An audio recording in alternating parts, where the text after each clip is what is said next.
Welcome to the show Gold Squadron Gays. It's the podcast where two Star Wars loving gays talk about and review their favorite Star Wars content while also being gay as hell. I'm your host, Bradley Brower. I'm your other host, Charles Rogers, and you might notice I sound a little bit different today. I don't know how I'm sounding different, but I know I'm sounding different. That is because I'm in a hotel room. It is my turn to be in the fucking hotel room. That's right. It is my turn. This is annoying. How do you do this? I don't know. I mean, I think I had to turn off the air at one point. I had to but also I had to close the door or put the do not disturb sign on because it's... Oh, yep. That's on because we're recording this at 10 o'clock in the morning. Right. Local time, and they will be around very shortly to try to do housekeeping. That's right. And I had to put the sign on the door so that they don't come in because Bradley's got somewhere to be at a point, so we can't. Anyway, yeah, I'm in a hotel room. I am traveling this week. I am on vacation in Georgia. By the time you hear this episode, I will be back. So when you hear this episode, the next day I will be getting on a plane in Savannah to fly. I'm currently in Atlanta. This was a whole big trip that I had planned for months and months and months, and then I switched jobs very unexpectedly in the course of about a month. So I'm not being paid to be here. I do not get PTO because I haven't accrued it. But my new job was kind enough to work with me to let me still take the vacation. So I have to give a very, very, very, very massive shout out to our friend Hope from J Guys and Jedi and For Light and Dice, who is the reason that this episode is happening today. Because we were in a bit of a little panic because if you subscribe to our Patreon for $3 a month to get the video versions of these podcasts, you will see the microphone that Bradley uses. I use the same microphone. It is a large, it's got a large arm that comes down and connects to the microphone. And it's just big and unwieldy. And also the microphone's kind of annoying to travel with. And we were not exactly sure. We were like, do we need to record?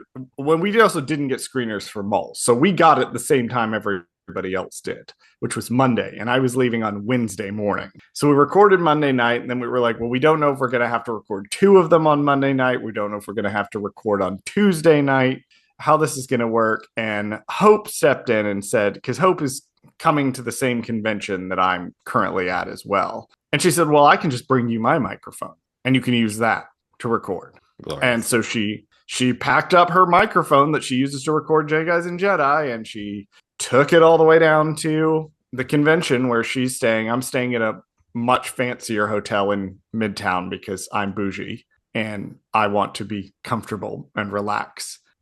But she was kind enough to schlep her microphone all the way down, and that I took it all the way back up here, and I'm now borrowing it to record. So huge thank you to Hope for keeping us on schedule. That way there can be no break in these episodes. We don't have to take a week off in the middle of Maul. We go straight from 1 to 2 to 3. I know this is because she wants us to get back to covering Resistance, but thank you, Hope. You are the MVP. Thank you for letting me borrow your podcast mic. Everyone, please go listen to J Guys and Jedi. It's very, very, very good. All right. Well, now that we've covered why I sound different today, let's bang this out. Bradley, what are we covering today? Today we're talking about Maul Shadow Lord Season 1, Chapter 2, Sinister Schemes. Maul seeks to enlighten his new prisoners while Lawson pursues him. Charles, what's one thing you liked about the episode and one thing you did not? One thing I really liked about the episode was watching it back for Devon. Once I got, because the first time I watched it, I didn't really get what was going on with her. And I watched it back and I watched the ending and I went, oh, this all makes sense now. This all makes sense. This is very good. This is like Acolyte levels of insane Sith manipulation.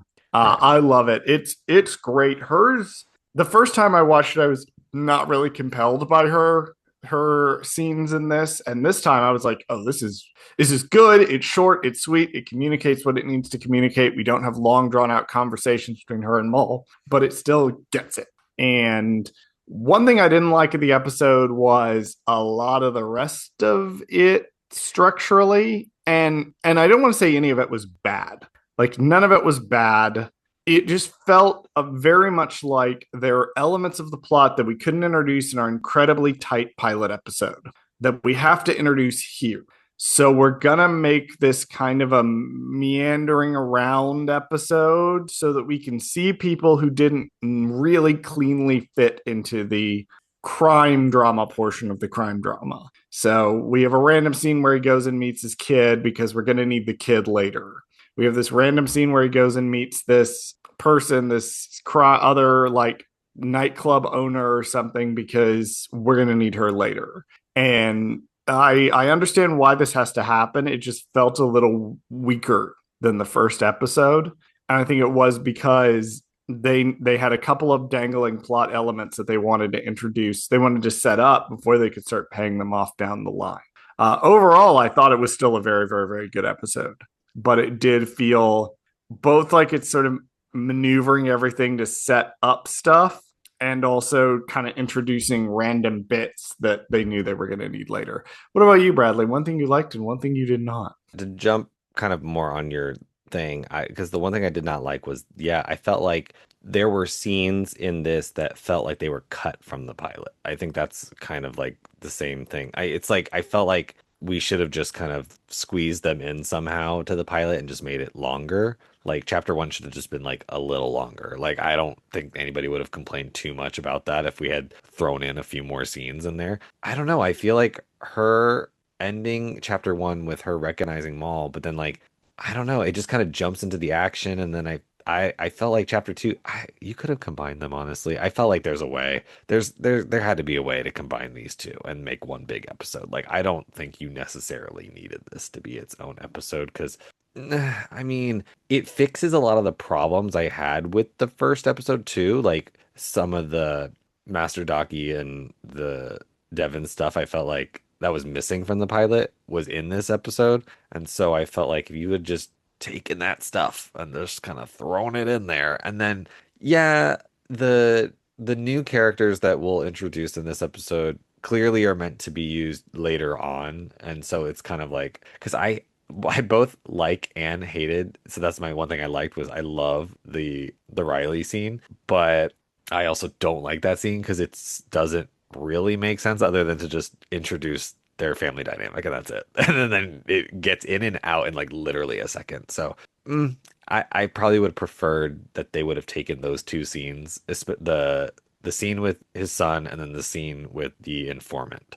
I wish they would have just shoved those in the pilot somehow, especially since like when they did the character posters for some of these characters, which was the informant and Demas and Vario. They made a character poster for all three of them, and it's weird because Demas is dead now, and then she doesn't. Rena is her name. She doesn't show up until this episode, so it's kind of a weird to put them all three in like one poster together, other than just being like they're the Underworld people. Like I don't know, I think that is but what it is they were the Underworld. We'll get to her. She says something very, very, very, very, very notable to her role in the plot. okay, cool. Well then, yeah. Did you say your thing you liked? I like the Riley scene. I like what it is doing. I just wish it had been in the pilot. There we go. Okay. That's yeah. Making sure we were clear that you have a thing that you Yes, liked about I did this like it. No, episode. I like things. There are things in this episode I like. I just wish they had all been in the pilot, is what I'm saying.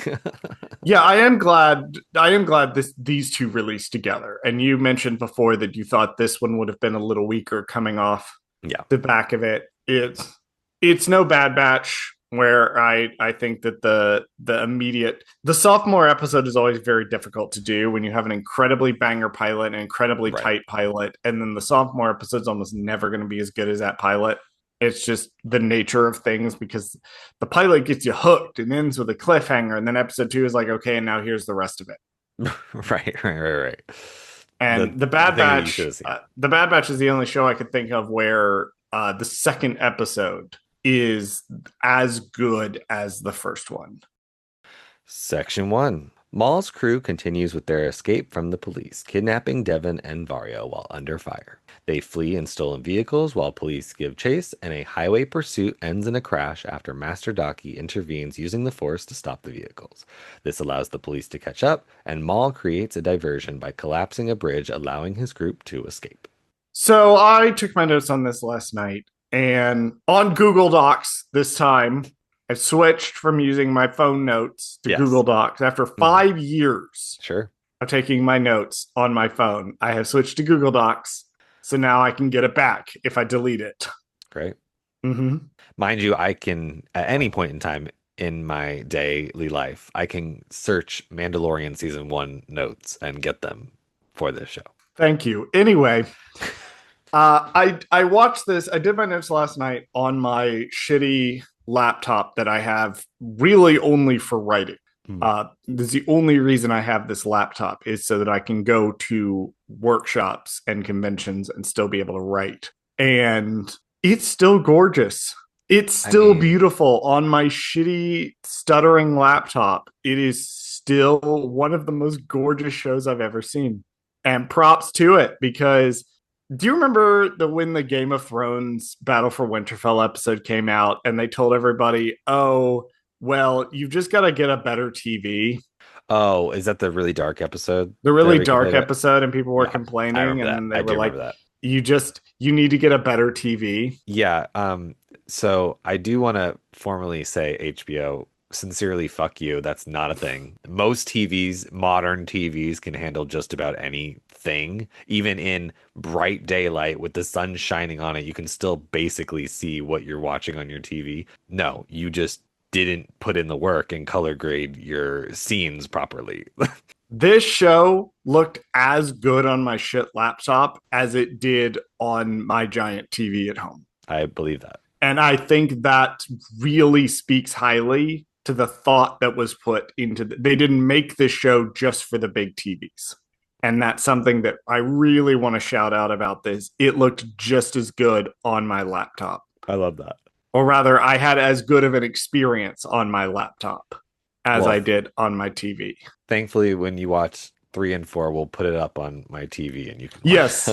Yes. Now, the big problem I'm going to run into is that I'm going to have to watch 5 and 6 on my laptop unless I Oof. can find someone. Yeah. I'm seeing a couple of friends when I'm in Okay. Savannah, and I'm going to ask them if one of them will let me come over and Right. watch Maul. Somebody's got to have an Apple Somebody's TV or got a to have an kid Apple or TV whatever. or something. Yeah. I do have to shout out as well before we dive into the meat of the episode. I really paid attention to the logo this time around.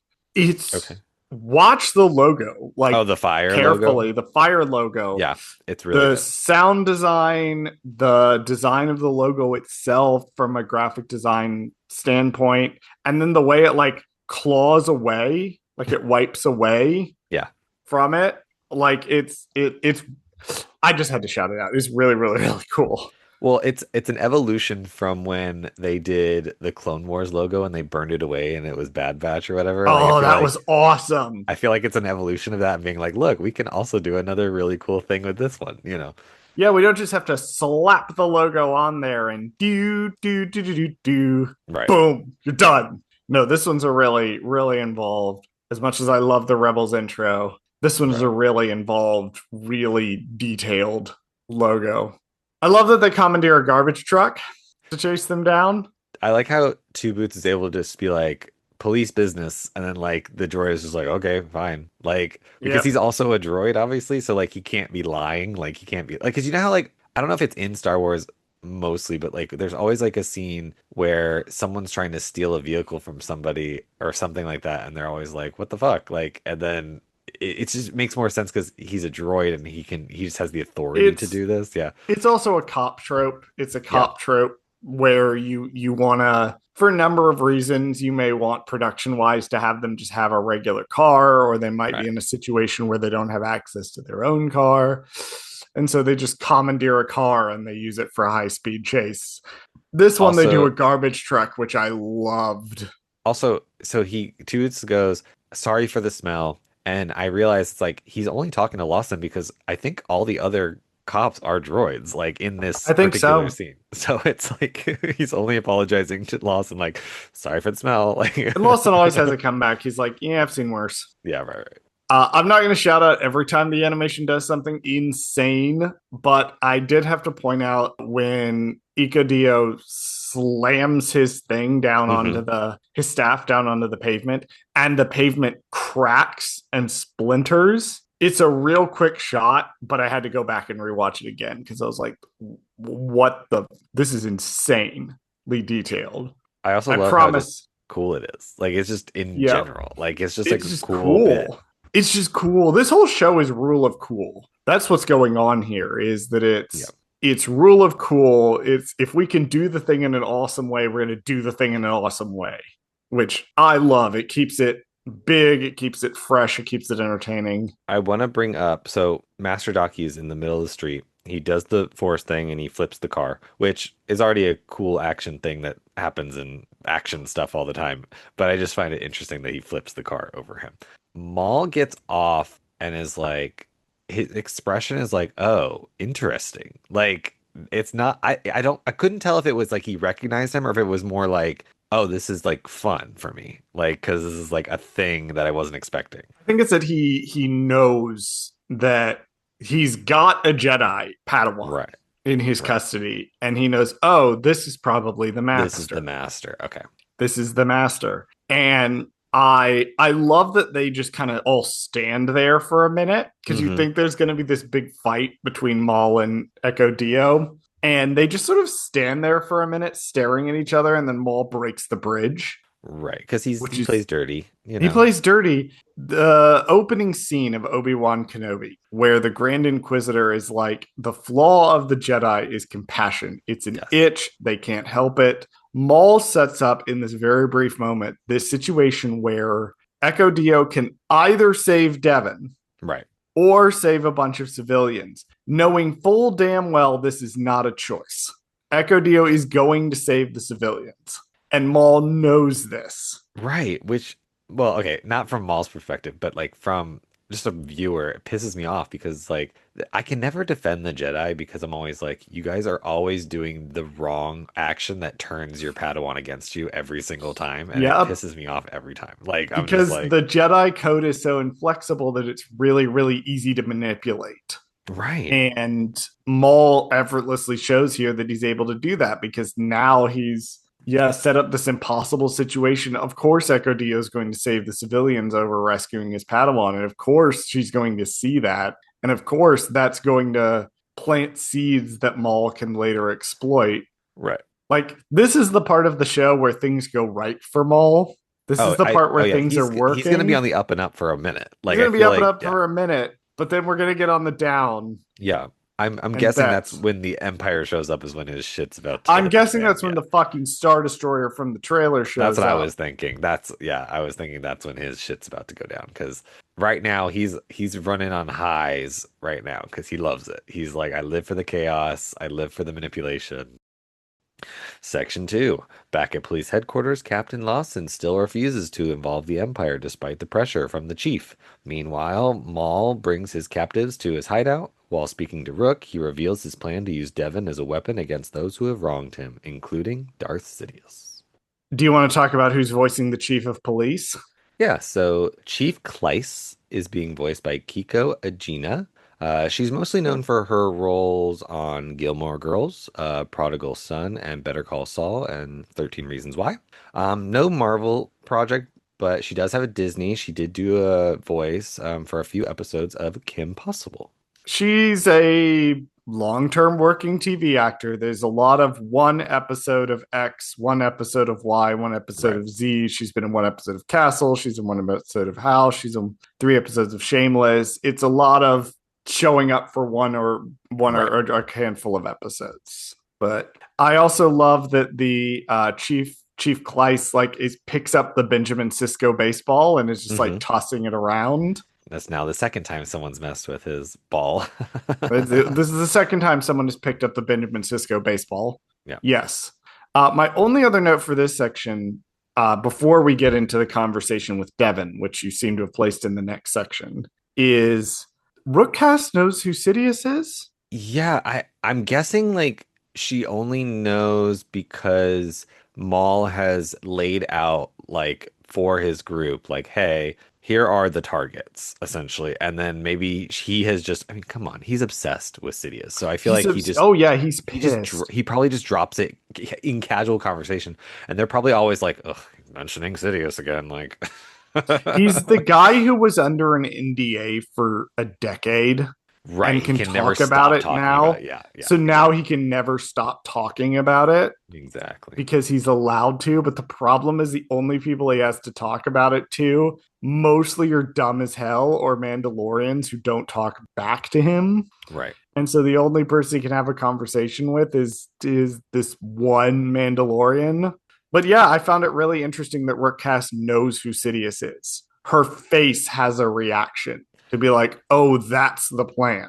And now The that I think goal about is we're it, going to take him out." at this point in the timeline, are they the only two people who know who Sidious is besides Darth Vader? I mean, no one else knows who. Obi-Wan Well, Kenobi, Yoda and Yoda, Kenobi, because they're the only two they know who alive. Sidious is.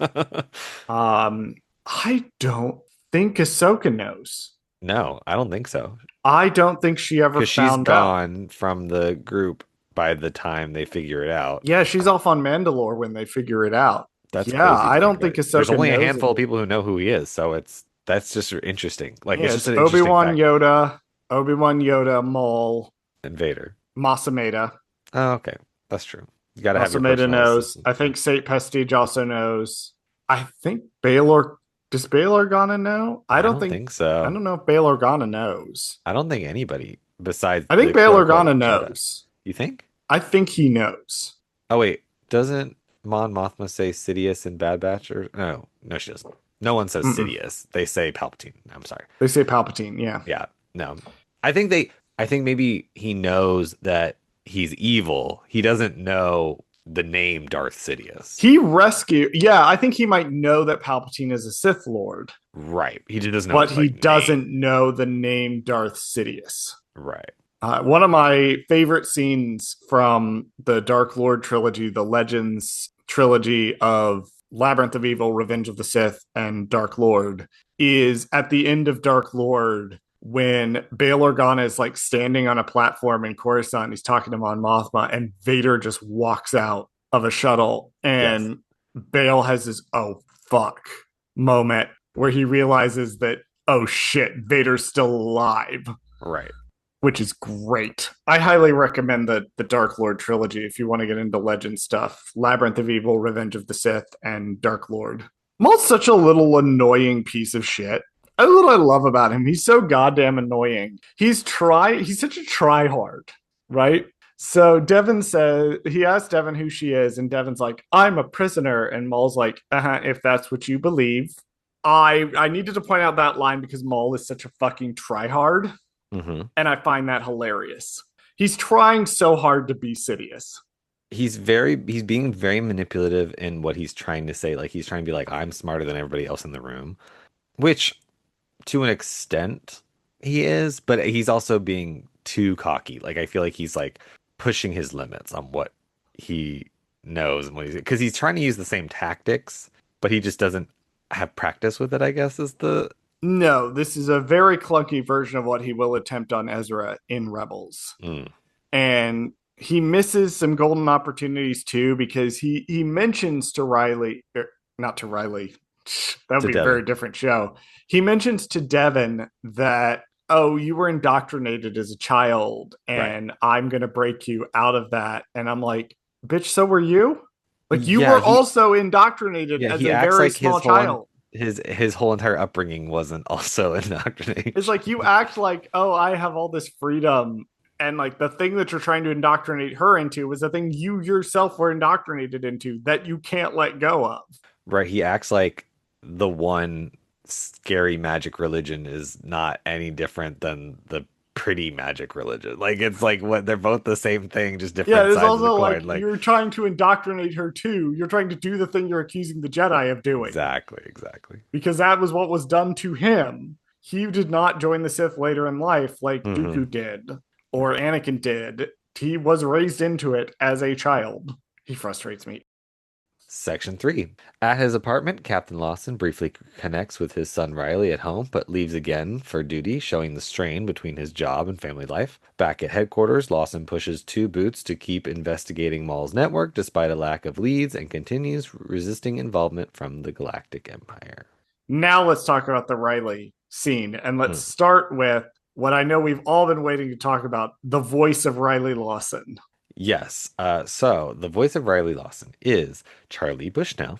He is best known for his current role as Luke Castellan on the series Percy Jackson and the Olympians. At 14, he decided to try his hand at acting, and he landed his first role on the Disney Plus series Diary of a Future President, and that's where he got noticed by the casting people for the last Olympian, the Percy Jackson and the Olympians show. If you listen to our $3 a month bonus patron coverage, both Bradley and I are big fans of the Percy Jackson show. And I love the character that Charlie Bushnell plays on that show Yes. so much. I was very, very, very excited when I saw the cast list for Maul and he was on it. And then I was determined to not tell Bradley. And then Bradley messaged me 6 hours later, "Hey, did you see Luke Castellan is in this?" Yeah. And I went, "Ah, man, I was trying for you not to find out." There was no way. I don't think I was ever not going to find out because I was just like, because of the all the Olympian stuff that I get on my feed anyway, just in general.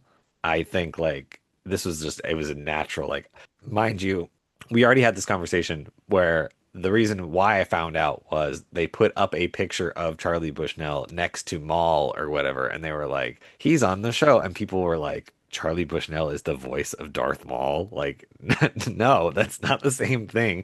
The problem is they only had one image of Darth Maul at the time. And so they were like, let's just throw this up with every single actor announcement. And so everybody always thinks like whenever they do that, they're like, oh, that person's playing the character they're next to. So at the time we just didn't have a picture of Riley, but it's just like, no, he's just playing it's as far as I can tell, just a minimal role. It's not like super crazy, but I'm glad that he's in it. I like This is hearing his also voice. this is also a very interesting case to where if you Google what Charlie Bushnell actually looks like, he I was looks a gonna say this. lot like the character I was gonna that he say is playing. the animation. Down I was looking to at it quick, like really closely, and I was like, damn. down to the point where you can see that Riley is biracial. Yes. In the photo, Yeah. his mom and his dad are different races. Yes. Charlie Bushnell is pretty much the same Hmm. like combination. Correct. So he looks like and is playing a character who is also biracial. Charlie Bushnell could very easily play this character in live action, is what I'm getting at. Yes. If for some reason he ends up being more important than we think, and Yeah, he he could ends up very easily show up in something in something else. as this same character if he survives the 100%. show. Correct. He could very easily show up as he's like Cal Kestis levels of you just look like. I see these things all the time that are like, oh, X actor wants to play Cal Kestis, Y actor wants to play Cal Kestis. I'm like, just cast Cameron Monaghan. Yeah, no, we're Why never, would I'm you sorry, not? we're never not gonna cast him. I'm sorry, whoever With thinks apologies to Will Poulter, why would we cast anyone that isn't why. Cameron There's Monaghan in literally a role? no reason to outside of literally him just saying, I don't want to do it. Like, there's literally no other reason. Like, I don't And know he what would not say, I don't want to e do it. e exactly. So that's level impossible. They would never not cast him. So let's get over that right now. One other thing I'm going to mention that there's a Mhm. lot of details in this scene. So we get this like heavy music that's playing when Lawson walks in. There's pizza boxes on the counter. Yep. I had written down lacrosse gear on the floor. It's actually called Bodekin.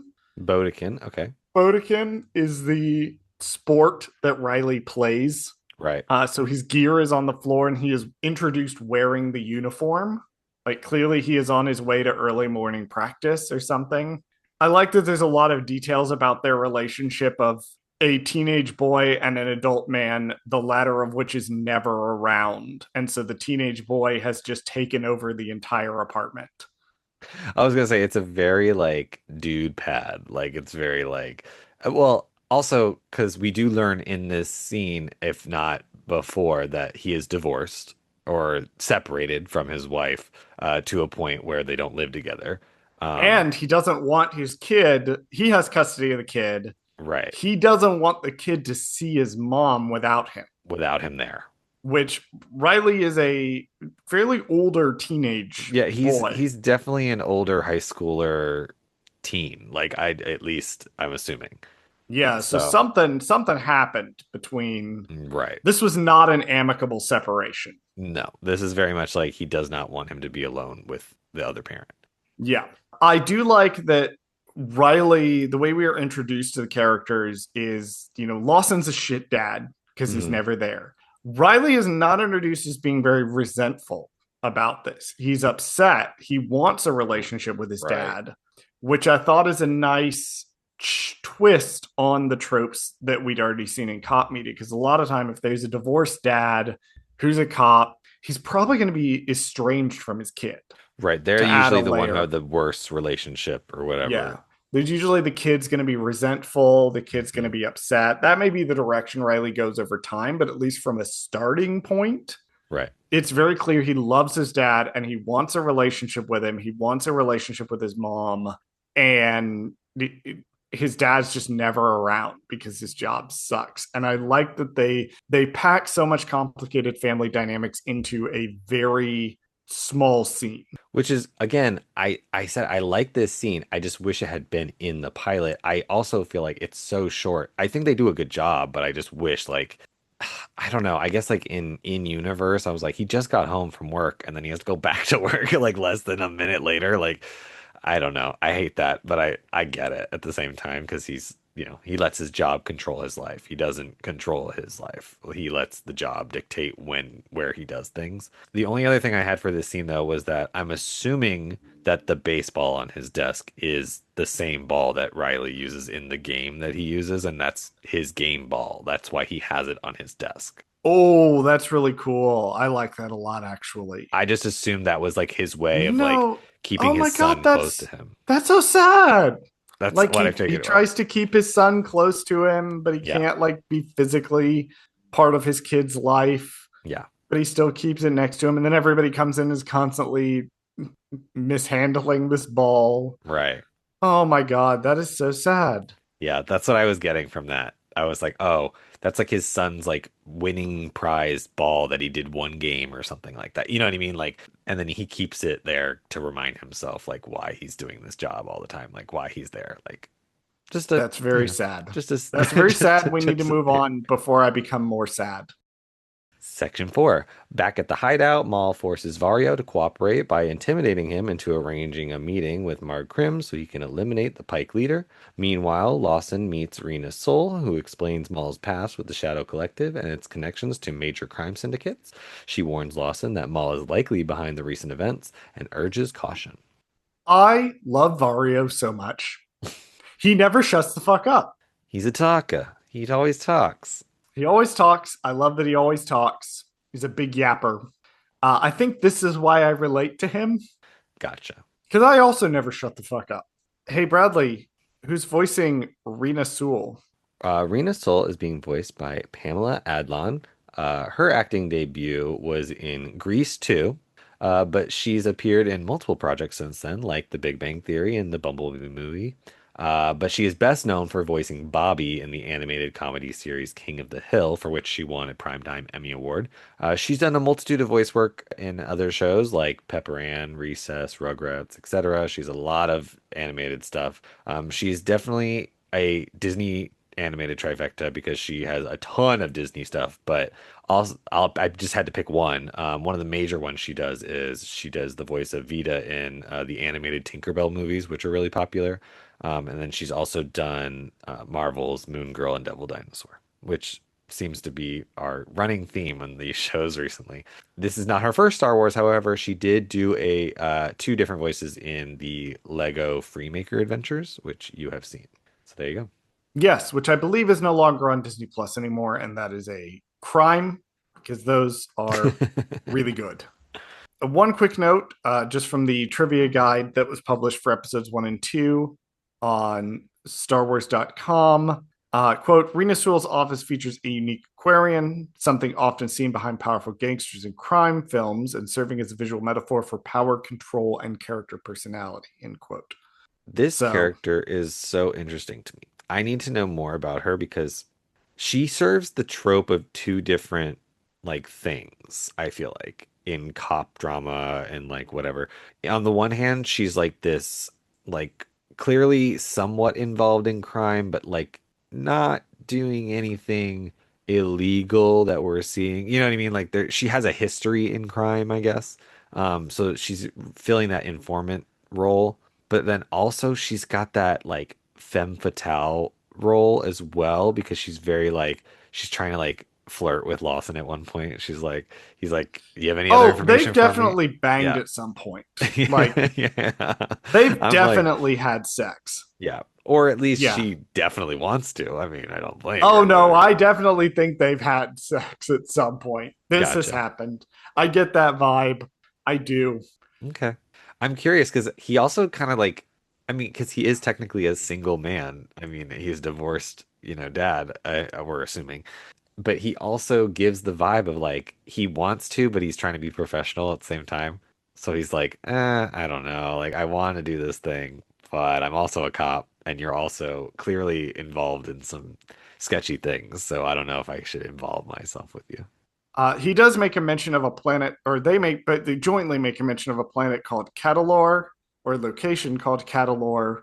Catalor is totally new and has not appeared anywhere else to the point where it doesn't even seem to have a Wikipedia article yet. Sewell does mention the big point, which I want to bring up about her character, is that what makes her different from Barrio and Demas is that Sewell never made a deal with Maul. Right. He's not coming after her because he's obsessed with getting revenge on the people who wronged him. She never wronged him.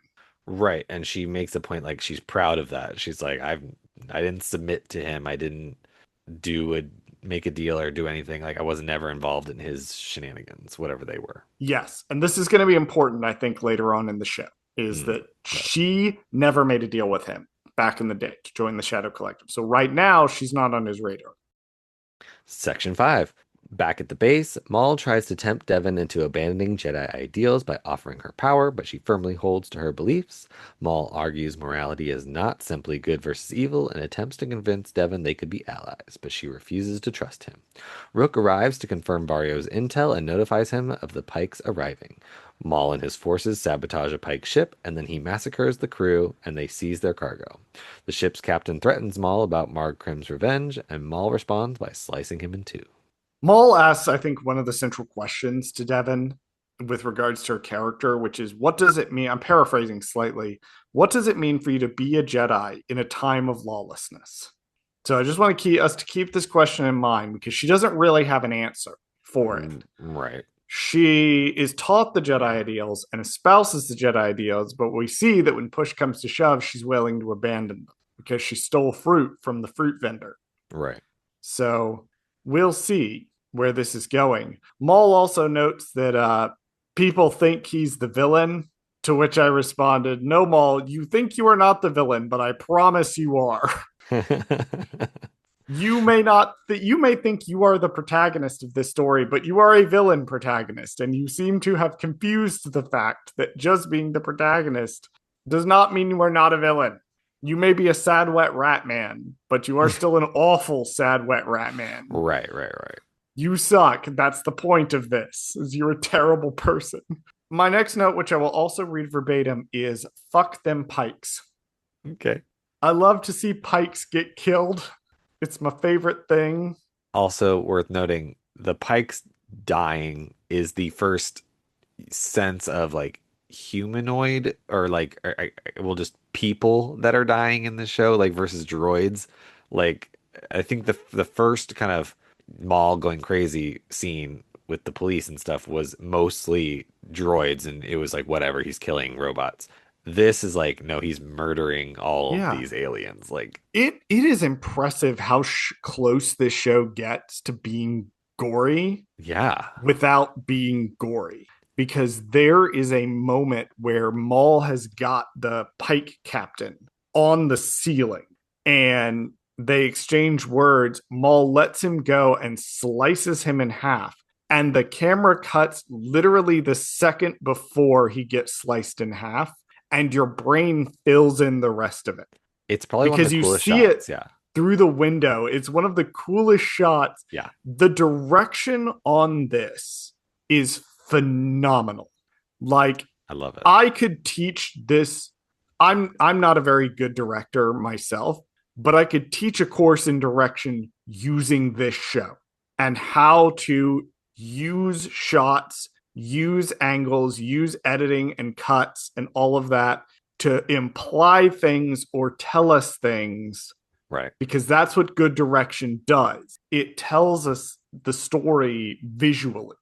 Side note, the Pike captain, not a huge character, is being voiced by Andrew Casino, who has been in a shitload of Star Wars and notably is the voice of animated Saw Gerrera when Forrest Whitaker is not doing it. Nice. So the Bad Batch and Clone Wars, he originated the role of Saw Gerrera. And so I just wanted to shout him out. He's pretty cool.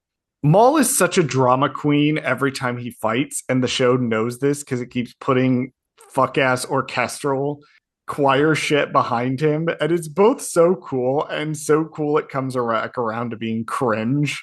It's also like satisfying too, because like I'm like, yeah, you know what? He should have orchestral music when he's fighting. Like, why wouldn't they do that? I just in my brain, I just like Yeah, why associate him not? with that. Like, and I'm just like, that's just Well, what they need to do. across canon, across legends, across every iteration of Darth Maul, the two things he has in common are being thrown into the garbage and being really, really, really good at fighting. Like, That's his character. it's true. I mean, his whole thing is just being angry all the time. So it's just like him just Shout constantly. out to the moment in Shadowhunter. Guys, if you like this show, read Maul Shadowhunter. It is unabridged. Sam Witwer is the narrating it. Please read it. But there is a moment where he gets thrown in a dumpster. Nice. This just keeps happening to him. But no, he's got this orchestral score behind him. I'm so excited for this score to come out so I can listen to it. I will also say that, yes, we do confirm my statements from the last episode that, yes, the target is Marg Krim. Yeah. Mark Krim, we talked about him a little bit last week when I thought that he might be the guy that's Maul's target. He is definitely the guy that's Maul's target. He has previously appeared in Dark Disciple and in season 7 of the Clone Wars. Hmm. So if you want to know what the hell is up with Marg Krim, please read Dark Disciple and watch season 7 of Clone Wars. You should really read Dark Disciple anyway. It's a fucking banger. Section 6. Back in town, Master Daki secretly tracks Captain Lawson but stays in the shadows. Back at his base, Maul refuses to release Vario until Marg Krim is dead and continues pressuring Devon to change her perspective. As they all leave the room, she taps into the Force to escape her confinement by breaking her cell open. Echo Dio has a scheme. I'm convinced he has Yeah. a scheme because he follows Lawson into the alley, disappears, and then we see him staring at the ship. So, like, he's planning something. Yeah, like how does he know that Lawson is like the guy? Like, you know what I mean? Like he doesn't I think does he just sense that Lawson has interacted with her or The something through the Force Force? said Yeah, I know. so. I'm like, how does he know? His fuck you, the Force said so. Yeah, That's how this shit works. The Devon scene, I really only have one more note to end this episode, and that's it's the Devon stuff. Devon. So Devon leans back and realizes, because she spent all of her time focused on the door, the immediate path to escape. Right. And only when she gives up and looks behind her in the opposite direction as she has been taught does she realize that there's a very obvious method to escape behind her. Right. And there's no way Maul didn't do this deliberately. Oh, There's 100% was done no on purpose. way he didn't know. And the whole point of this episode, the entire thing for her, has been Maul teaching her to look for a different way. Right. So once again, we see the way he's manipulating her. He has planted the seed at the beginning of the episode that her master will save civilians over her. So she is of a lower priority. Right. Now he's planted a seed that if you look in unexpected places, you will get the immediate reward that you want. It's really good. It's really good writing. Also, mind you, this now confirms, I guess, that she's a Force user. Like I know we kind of already figured that out, but like this is the first explicit time she's using the Force twice because she tries to unlock the door the first time, and then the second time she obviously pushes the whole thing. Also, there's no way they didn't hear her do that. Oh no, he knew. He 100% knew. This is the plan. Yeah, yeah, yeah. This is absolutely his plan with her. But Like he there's wanted her to escape or whatever. Like, because he kept saying, like, she's like, I'm being held prisoner. And he's like, if that's what you believe, like, then, sure, you're being Ooh, held prisoner. Like, but if you believe you're I'm not a so prisoner, philosophical. I'm Maul. I'm so yeah. philosophical. Me, me, me, me, me, me, me. But I it's, can but spout it's true. fortune cookie bullshit too, Dave. Dave, fuck you, Dave. I I can can't. do nonsense that makes no goddamn sense at the start of episodes too, Dave Filoni. Fuck you. Anyway, I just thought it was very I hate clever. Maul so much. I love to hate Maul. Yeah. I really do. Yep. So Devin escapes, and that's the end of the episode. And they're also like surrounded by Mandalorians, and Mandalorians are not stupid. This is Right. what They're, makes yeah. evil Mandalorians so dangerous because they're still Mandalorians and not stupid. Yeah, they're not just sitting around being interesting. They're they're actually doing their job that they're good at. That's all my notes. Great. This I only had one episode, random thing that I forgot yeah, to mention go right back ahead. in the arena scene. This is what I was talking about last week, which was the matte painting was the pink building that she's in. Um, Yes. that was the big matte painting that they did for this episode. It It was gorgeous. it took me out of it a little bit with the figures on the foreground of it when I watched it on my TV, but when I watched it on my Yeah. computer, it just blended all in seamlessly together. Right, because you didn't really notice it. I didn't really notice it on my computer. It Yeah. did take me out of it a little bit on my TV, Yeah, yeah. but No, I mean it's gorgeous though. I just wish that like it's weird because like it was so obvious at one point, but I mean it's beautiful, but it was very obvious at a point. Like it was like, oh, this is just a matte painting. It's not like this is a matte painting with dimension to where I believe that they're in the universe. They can touch the thing that is there versus this is a pretty thing to include in the show, and I like it.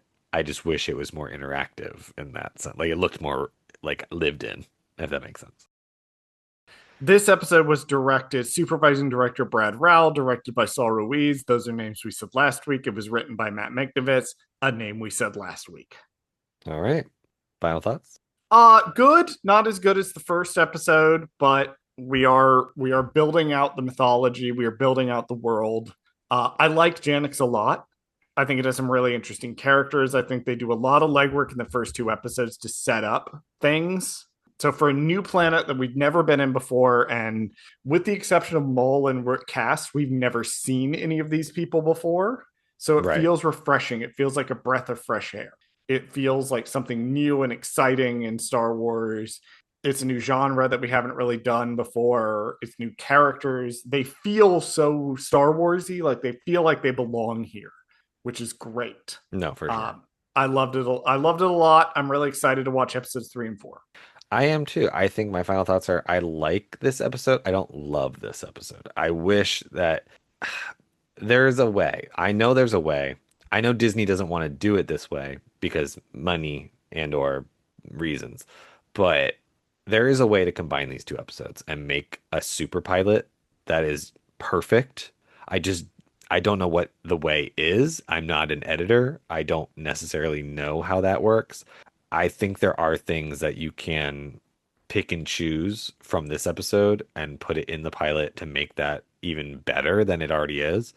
But I think it's fine. I do still subscribe to the fact that you could not have done this a weekly release and it was not like it makes sense for these two episodes to be together. Like it doesn't make sense. I'm curious if moving forward every week, if it's going to follow a similar pattern where like they're sister episodes, where like every episode, yes, the whole thing is one big story, but I'm wondering if every episode pairing that they drop every week is a sister episode where they're very heavily related and then they move on to another thing after the two episodes is over. So they're kind of like mini arcs, if you will. Like I'm wondering if that's kind of how they're doing this release schedule. I'm not sure yet. We'll find out next week because that should tell us, that should answer that question Well, for me. So we'll see put a pin in that for 3 and 4. But I feel like that's probably what this means. I'm just not sure yet. You and I will be finding out 2 days after this episode is recorded and Right. a week before it airs. There you go. So we will already know. Quickly doing the pluggables because both Bradley and I have places to be, but we love making the show. So we get up early and make the show. Yes.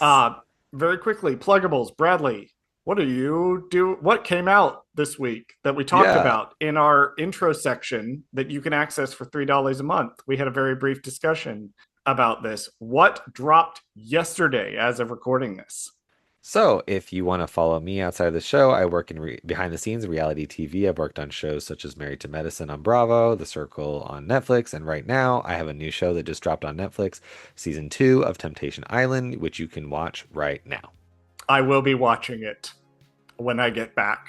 I will not be watching it sober. You can find me on the Star Wars TTRPG podcast For Light and Dice. That is a Star Wars Critical Role style D&D-ish podcast. Hope, who graciously lent me her microphone in order to record this episode on schedule, is another cast member on that show, and in fact uses this very microphone to record it. So definitely check that show out. I also write queer books. I've currently been working on my own crime drama. So if you like Maul and you want to read about crimes happening, but with more gay sex in them, you can check out Beach House Studios. That's available on Amazon, Kobo, Barnes & Noble, through your local library, through Overdrive. And if you want to purchase it somewhere that is not available, please DM me on my personal social media and let me know. All right, Bradley, we're still on schedule. Our commitment to the schedule remains strong. And by that, I mean we change the schedule every fucking week, and we will change it next fucking week too, because something will happen. Run our goddamn socials. Thank you for listening to Gold Squadron Gaze. Did Charles fuck something up? Email us at goldsquadrongaze@gmail.com and let us know. You can follow us on BlueSky, Instagram, Threads, and TikTok at Gold Squadron Gaze. Subscribe to us on YouTube at Gold Squadron Gaze, where we post full episodes of this podcast. If you like the podcast, you can also rate us and review us on your favorite podcast app of choice. Please join us next week and every week for another episode of Gold Squadron Gaze.